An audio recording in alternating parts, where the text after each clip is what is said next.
सभी को मेरा नमस्कार प्रणाम। अस्सलाम वालेकुम। मैं नसीम इनामदार बोरीवली मुंबई से बोल रहा हूँ। आज मदर्स डे, माँ का दिन। आज का दिन माँ की याद में मनाया जाता है। माँ को याद करने के लिए खास करके आज का दिन मनाया जाता है। वैसे तो माँ के पूरे जिंदगी माँ की सेवा के लिए होनी चाहिए। साल के 12 महीने माँ के नाम पे होना चाहिए, फिर भी लोग भूल जाते हैं। इसलिए सरकार ने, दुनिया ने, जो कि धर्म पे भी चल रही है, एक दिन माँ को दिया है कि माँ को याद करो आज का दिन, और पूरी जिंदगी जो है माँ की सेवा करते रहो। माँ माँ मुसलमानों में कहते हैं, सभी धर्मों में कहते हैं माँ का माँ की इज्जत, माँ का आदर। कहते हैं कि माँ के पाँव तले जन्नत है। क्या माँ अपने पाँव तले जन्नत लेके घूमती है? नहीं, अपने तलवों तले धूल होती है, मिट्टी होती है। इसलिए माँ के तलवों तले भी मिट्टी ही होती है। मगर अगर आप स्वर्ग चाहते हो तो बहुत बड़ी चीज़ नहीं है। आपको पहाड़ों में जाके ध्यान करने की जरूरत नहीं है। आपको नमाज पढ़ पढ़ के अपना सर पटकने की जरूरत नहीं है। अगर आप जन्नत में जाना चाहते हो तो माँ के पैरों की धूल जन्नत है। माँ की सेवा करो, आपको जन्नत मिल जाएगी। हम जानते तो सभी हैं, सुनते भी हैं, पढ़ते भी हैं, मगर सवाल यह है कि कितना अमल करते हैं, उसके ऊपर कितना ध्यान देते हैं। प्रैक्टिकल लाइफ में हमने कितना अपनी माँ को माना है। तो सवाल यह है कि आज का दिन माँ का दिन है। मैं अपनी माँ को और तमाम माताओं को ये मेरा वीडियो डेडिकेट करना चाहता हूँ और ये बताना चाहता हूँ कि माँ की कदर कैसे होनी चाहिए, माँ की इज्जत कैसे होनी चाहिए। माँ क्या चीज़ है? माँ ने हमको सब कुछ जन्म दिया है। सर और मेरे भाइयों, यदि कोई हमको कोई गिफ्ट देता है, कोई हमको नौकरी देता है, कोई हमको धन दौलत देता है, कोई हमको घर देता है, कोई हमारे परिवार को सुख देता है, तो हम उसके कितना उसका एहसान मानते हैं। और जिसने हमको जन्म दिया, जिस माँ ने हमको जन्म दिया, तो उसका कितना बड़ा मान है, उसका उपकार हमने कितना मानना चाहिए। ये बात हम सभी को बहुत गहरे दिल से सोचना चाहिए और इसका आत्मचिंतन करना चाहिए। माँ ने जन्म दिया, माँ ने पाला पोसा, माँ की सेवाएं सबको पता है, मुझे सब बोलने की जरूरत नहीं है। माँ के पेट का दर्द, हम जब पेट में थे, फिर माँ जन्म के समय का दर्द, और फिर माँ हम जब बचपन में जो भी गंदगी करते थे माँ उसको साफ करती थी। तो ये बहुत सारी बातें हैं। आप खुद सोचिए कि आपकी माँ ने आपके साथ में क्या किया है। अब सवाल ये होता है कि माँ फिर हमको चाहती है कि हमारा भविष्य उज्जवल हो हमेशा। चाहे हम कितना भी माँ को दुख दें, माँ की बात ना माने, और माँ को जो है बुरा भला अनजाने में कहें या जाने में कहें, या औरतों की बातें सुनकर कहें, या मित्रों की बातें सुनकर कहें, या गलत संगत में रहकर हम माँ के साथ बुरा करते हैं। मगर माँ माँ होती है, कभी अपने बच्चे को कभी भी श्राप नहीं देती है, बददुआ नहीं करती। हमेशा सोचती है कि माँ का बेटा हमेशा सुखी रहे, संपन्न रहे। ये सब सोचने की जरूरत है, आत्मचिंतन करने की जरूरत है। और हम जब जमीन पर आते हैं, जब कुछ समझदार हो जाते हैं, तो हमको सिखाया जाता है, सभी धर्मों में है सब, कि जमीन माता भी माँ है। क्योंकि जमीन से जो उपज होती है, खाना मिलता है, पीना मिलता है, तो उससे हम बढ़ते हैं, पलते हैं, पोसे जाते हैं। तो जमीन को भी माँ का कहना कोई बुरा नहीं है। और माँ के पेट से हम जन्मे हैं।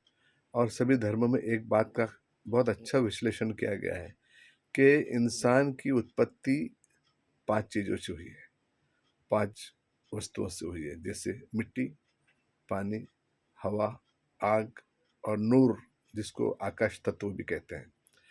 तो हम मिट्टी से बने हैं, तो मिट्टी हमारी माँ हो गई है। अब जो ध्यान की बातें, धर्म की बातें हैं, उसमें नहीं जाना है, मगर ये सभी धर्मों में है, 5 तत्वों की बातें हैं। तो हम मिट्टी से बने हैं, वो हमारे लिए आदर की चीज़ है। और हवा, आग, जब हम जिस चीज़ों से बने हैं उन चीज़ों के बगैर हम ज़मीन पर रह भी नहीं सकते। अगर हमको मिट्टी पे ना रखा जाए तो हम मर जाएंगे।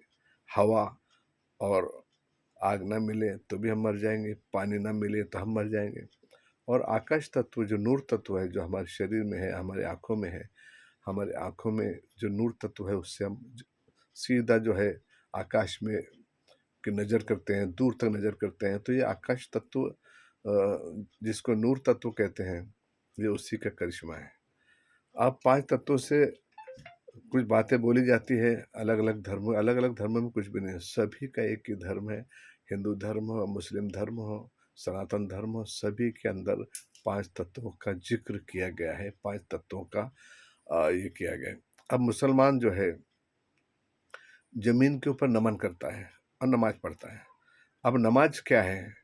नमाज जो है किसी, हम कहते हैं कि मालिक का आदेश है। क्या आदेश है? कि जमीन पर नमन करो। और समय का ठहराव दिया गया है, 5 समय, कहीं कहीं 10 समय दिए गए हैं, सुबह, दोपहर, शाम, रात, दिन, रात तक, रात का समय। तो समय के ऊपर जमीन पर नमन करना, उसी को नमाज कहते हैं, समझे? तो जमीन पर जब तक आपका माथा नहीं टिकेगा और आपकी नाक नहीं रगड़े जाएगी, तब तक नमाज और सजदा नहीं होगा। तो इसी तरह जमीन भी हमारी माँ है, और ये कहने में कोई बुराई नहीं है। कोई यह ना समझे कि मुसलमान जो है जमीन को माता नहीं मानता। मुसलमान जमीन को माता बिल्कुल मानता है, अपनी माँ समझता है, और समझना ही चाहिए। आप दूसरे भी मुस्लिम वीडियो देखिए, मुसलमान भी जमीन को अपनी माता कहते हैं, अपने मुल्क को माता कहते हैं, अपने देश को माता कहते हैं, धरती को माता कहते हैं, भारत को माता कहते हैं। ये तो बंटवारा हो गया कि भारत माता की जय, या और कुछ लोग बोलते हैं उनके उनके देश की नाम लेके माता कहते हैं। मगर जमीन माता कहना भी कोई बुराई नहीं है, और जिस देश में रहते हैं उस देश की जमीन को माता कहना भी कोई बुराई नहीं है। अब अ, एक मैं मुसलमान होने के नाते मैं जमीन के ऊपर कुरान में बहुत सारा जमीन के बारे में उल्लेख किया गया है कि जमीन को पवित्र कहा गया है। कुरान में लिखा गया है, मालिक कहता है कि सारी जमीन को हमने पवित्र बना दिया तुम्हारे लिए। पवित्र का मतलब क्या है? पानी पवित्र, जमीन पवित्र, हवा पवित्र। पवित्र मतलब मालिक पवित्र है। जो गंदा है वो मालिक नहीं है, जो पवित्र है वो मालिक है। तो जमीन, सारी जमीन को हमने बना दिया पवित्र तुम्हारे लिए। तो जमीन पवित्र हो गई है। पवित्र का मतलब आप जो भी समझे, एक बहुत बड़ी पवित्रता, एक बहुत बड़ी खूबी होती है। अनूप स्वामी महाराज ने कहा है कि बंदा गंदा है, मगर जमीन को गंदा नहीं कहा। जमीन जो है पवित्र है। सूरह यासीन में लिखा गया है, आप कहीं भी जमीन के ऊपर नमन कर सकते हैं, अपने माथा टेक सकते हैं।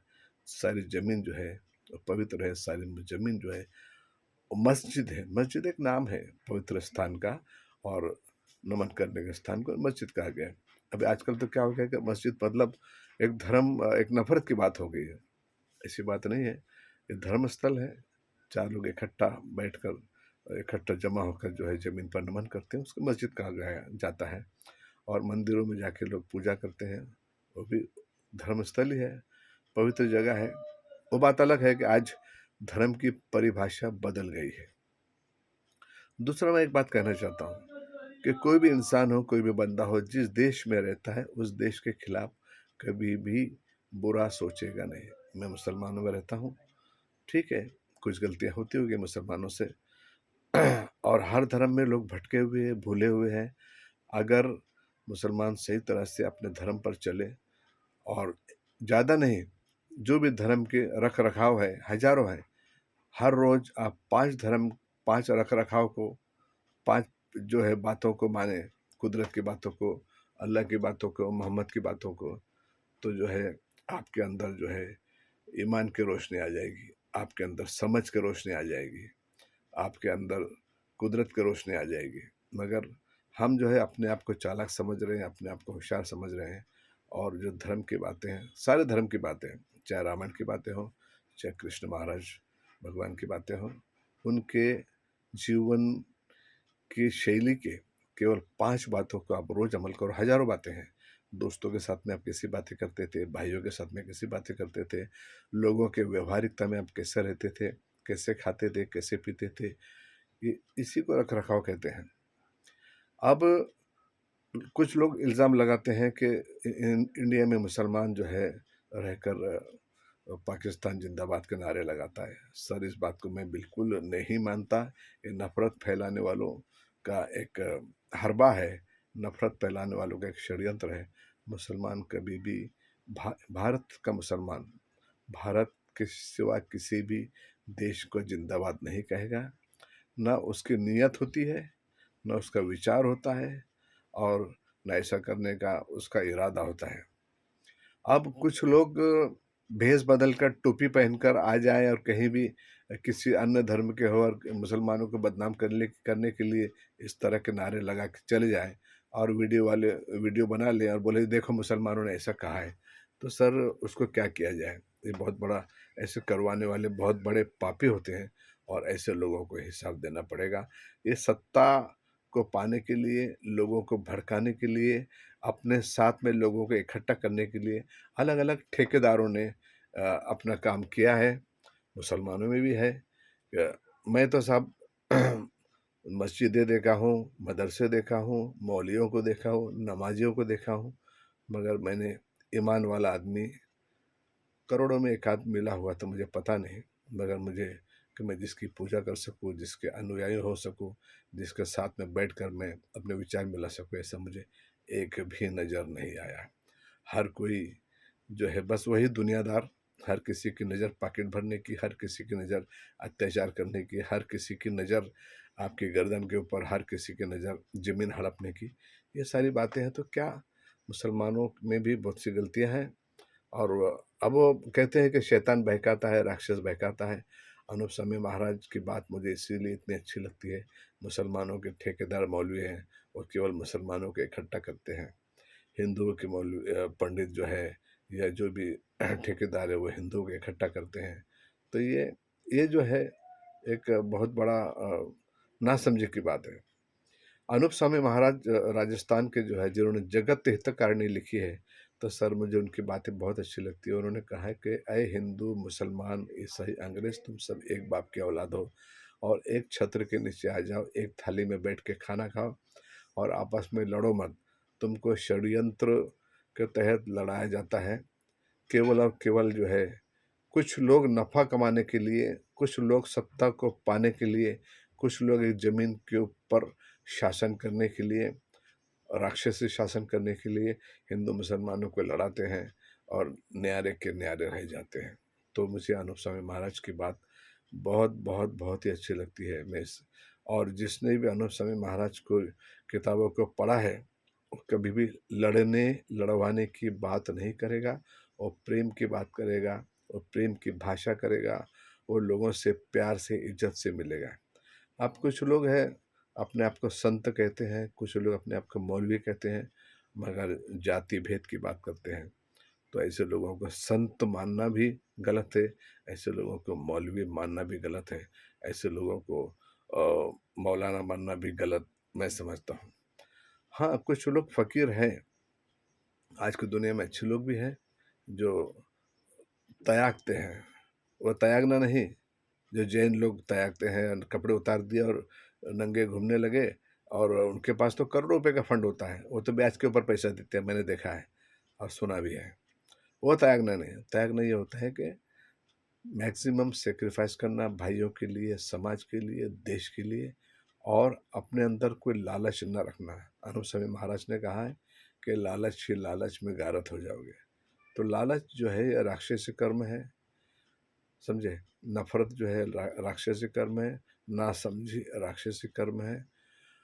और बहुत सी बातें हैं, धर्म ने सबको अच्छा सिखाया है, अच्छा समझाया है, सारे धर्मों ने। मगर हम उस धर्मों के ऊपर कितना चलते हैं? केवल दिखावा। मुसलमानों में सर पे टोपी पहन लिया, दाढ़ी रख लिया, इतर लगा लिया, और उनके दिलों में नफरत, अपने भाई का भी हक खा जाते हैं। तो काहे कि मुसलमान ऐसे को मुसलमान मानना भी गलत हो जाता है। वही हाल दूसरी कौमों का है, मैं उनके बारे में क्या कहूँगा। मैं तो समाज में रहता हूँ, देखता हूँ, और मुझे बहुत बुरा लगता है।